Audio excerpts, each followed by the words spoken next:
और देखिए, चाणक्य से लेकर के और बाबू जयप्रकाश नारायण तक और स्वामी सहजानंद से लेकर कर्पूरी ठाकुर तक, महात्मा गांधी हों या लोहिया हों, बिहार सबकी कर्म भूमि रही है। बिहार क्रांति की धरती है और बिहार भारत की आत्मा है। भारत की आत्मा है बिहार। बिहार की जनता देश को तोड़ने वालों का समर्थन नहीं कर सकती। इसलिए जो राहुल गांधी, तेजस्वी यादव, ये सब गमले में उगे हुए पौधे हैं। ये बिहार की जनता का सम्मान क्या करेंगे? ये छठ मैया का सम्मान नहीं करना जानते।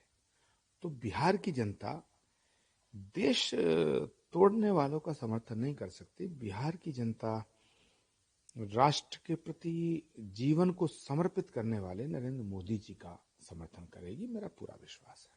लेकिन गुरु जी, जिस तरह के बयान आ रहे हैं गठबंधन के, कह रहे हैं कि 2/3 बहुमत से हम जीतने जा रहे हैं, काफी ज्यादा। और 2014 में भी यही कहते थे, 2019 में भी यही कहते थे, 2024 में भी यही कहते थे। और जब हरियाणा का चुनाव हुआ तब भी ये कहते थे हमारी सरकार बनेगी। महाराष्ट्र का हुआ तब भी कहते थे हमारी सरकार बनेगी। उत्तराखंड में जहां हम खड़े, हरिद्वार की पावन धरा पर, गंगा के पावन तट पर, यहां भी कहते थे कि हमारी सरकार बनेगी। दिल बहलाने के लिए गालिब ये ख्याल अच्छा है। SIR को लेकर एक तरह का जो भ्रम को फैला जा रहा है, ममता बनर्जी ने भी कहा है। देखिए, SIR जो है ये घुसपैठियों के खिलाफ एक कानून बना है या एक घोषणा हुई है, लेकिन विपक्ष के नेता सोच रहे हैं जैसे उनके रिश्तेदारों के खिलाफ कार्रवाई हो रही है। तो ये जो विपक्ष है, इसको ये फैसला करना पड़ेगा कि ये भारत के साथ है या देश के दुश्मनों के साथ है या घुसपैठियों के साथ है। भाई, कार्रवाई का फैसला, कार्रवाई की जो घोषणा है, SIR क्या है? जो देश का नागरिक नहीं है उसे देश में रहने का और वोट करने का अधिकार नहीं होना चाहिए। तो अगर इसकी घोषणा होती है तो ये क्यों बिलबिला रहे हैं? ये घुसपैठिए इनके रिश्तेदार हैं क्या? विपक्ष के नेता इस तरह की बातें कर रहे हैं जैसे ये घुसपैठियों के रिश्तेदार हों। ये बड़ा दुर्भाग्यपूर्ण है। उप मुख्यमंत्री है, विजय कुमार सिन्हा, उनके हमले काफिले पर हमला हुआ है, उसको कैसे? देखिए, ये जो रीजनल पार्टियां हैं जिसमें खासतौर से RJD है, TMC है, ये समाजवादी पार्टी है, ये पार्टियां डिप्टी चीफ मिनिस्टर नहीं, ये तो चीफ मिनिस्टर के ऊपर भी हमला कर सकते हैं। ये लोग तो भारत के प्रधानमंत्री पे हमला कर सकते हैं।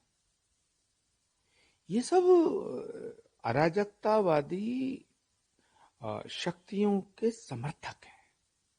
This is most unfortunate for this country, this is most unfortunate for our democracy. Rahul Gandhi ji ने एक बार फिर वोट चोरी को लेकर बयान दिया। पूरी जिंदगी देश की संपदा को चोरी करते करते बीत गई है, लूटते लूटते बीत गए, और वोट चोरी का इल्जाम नरेंद्र मोदी पे लगाते हैं। नरेंद्र मोदी जी का जीवन का एक एक पल इस राष्ट्र को समर्पित है। ना उनका कुछ निजी सामान है, ना उनकी कुछ निजी संपदा है।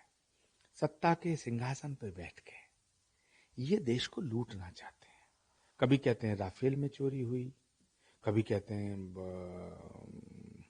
वोट चोरी हुई, कभी कहते हैं कि साहब जो अडानी ने चोरी कर ली, कभी कहते हैं अंबानी ने चोरी कर ली, कभी कहते हैं संसद खराब है।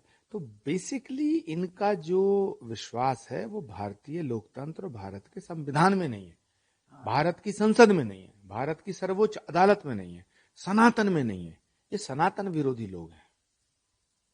अच्छा गुरु प्रियंका गांधी के को लेकर बड़े शोक नरम रहते हैं आप बिहार चुनाव में, लेकिन रूप दिखा उनका भी चुनाव में। देखिए, प्रियंका गांधी जी अपनी मर्जी से कांग्रेस में कुछ नहीं बोलती हैं। वो वही बोलती हैं जो उन्हें बोलने को राहुल गांधी जी की टीम कहती है। प्रियंका गांधी जी के साथ कांग्रेस में बहुत ही बड़ी साजिश हुई है और वो साजिश की शिकार हुई है। इससे ज्यादा मैं प्रियंका जी पर कुछ नहीं कहना चाहता। रेवंत रेड्डी को लेकर आपका बयान है, मुस्लिमों को देखिए, कांग्रेस वो पार्टी है जिसने मुस्लिम महिलाओं का हमेशा अपमान किया है। शाहबानो के केस में सुप्रीम कोर्ट ने ये फैसला दिया कि 3 तलाक को हटा दिया। 3 तलाक नहीं होना चाहिए। 3 तलाक शरीयत के हिसाब से, इस्लाम के हिसाब से भी गलत है, और 3 तलाक कानून के हिसाब से भी गलत है। सुप्रीम कोर्ट ने हटा दिया, लेकिन कांग्रेस की सरकार ने उसे फिर बहाल कर दिया। तो मुसलमान बहनों का, जो मुस्लिम बहनों का जो सम्मान नरेंद्र मोदी जी ने किया है, वो तो उसके लिए कोई सबूत की जरूरत थोड़ी है। दुनिया के सामने 3 तलाक को हटाया गया। और अभी कांग्रेस के राहुल गांधी से पूछिए ना, आप अखिलेश यादव से पूछिए, तेजस्वी यादव से पूछिए, तेजस्वी यादव से पूछिए जो मुख्यमंत्री के कैंडिडेट हैं, उनसे पूछिए कि 3 तलाक को हटाना ठीक था या गलत था। क्या मुस्लिम बहनों का जो सम्मान है वो नहीं होना चाहिए? तेजस्वी यादव इस पर जवाब नहीं देंगे। आप सवाल करिएगा। अगर वो कह दें कि 3 तलाक ठीक था,